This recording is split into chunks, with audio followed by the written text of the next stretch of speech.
4 אקשן.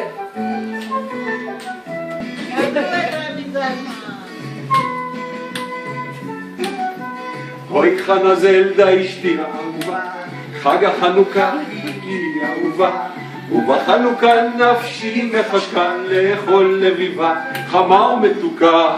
אוי רבי כמה אישי היקר, אצלי במטבח, קמח לא נשאר בעלי היקר, ואיזה אוכל להכין לביבה, בלי קמח בכלל. אז רבי קלמן שינס את מותניו, חבש כובעו, נעל מלאכיו, קמח לבן והחי כחוזר.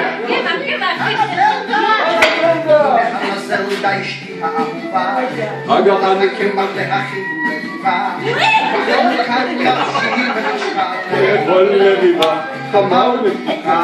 אוי רבי כמה אישי היקר, אצלי במטבח, שלא נותר בעלי היקר, ואיך מתעדן להכין לביבה עם שמן שמש! מה בעיות שמן? שוב משנס רבי קלמן מותניו, חובש כובעו, נועל מגפיו, השוק קלה. שמן נעול והביתה חוזר. חנה זלדה!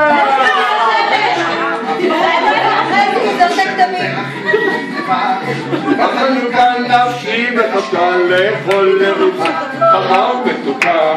אוי רבי כמה אישי היקר, אצלי במטבח, לא נותר בעלי היקר, ואיך זה אפשר להכין לביבה בלי טיפת סוכר? מה בעיות סוכר? עייף רבי קלמן נפשו עצובה, נועל מגפיו וחושב על לביבה, לשוב הוא חוזר, רעב עוד יותר, סוכר הוא קונה והביתה דוהר. חנה זלדה! רק אותי!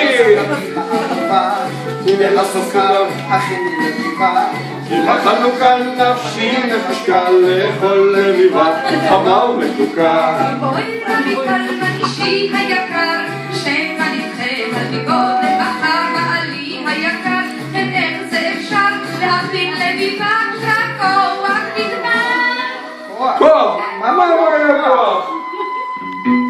אז רבי קלמן קורץ מגפיו, דורש כסיגה, משאיר שרמונה, חדש הבצק, יוצק ויוצק, צוחק אחרון רק מי שצוחק. קצת סוכר, קצת שמן וללוש, ללוש. אוי זה מתנפח. אוי זה מתנפח! חנה זלדה! זלדה בוקר בבא, עיניי פקחי לביבה. בחנוכה נפשי מחכה לאכול לביבה חמה ומתוקה.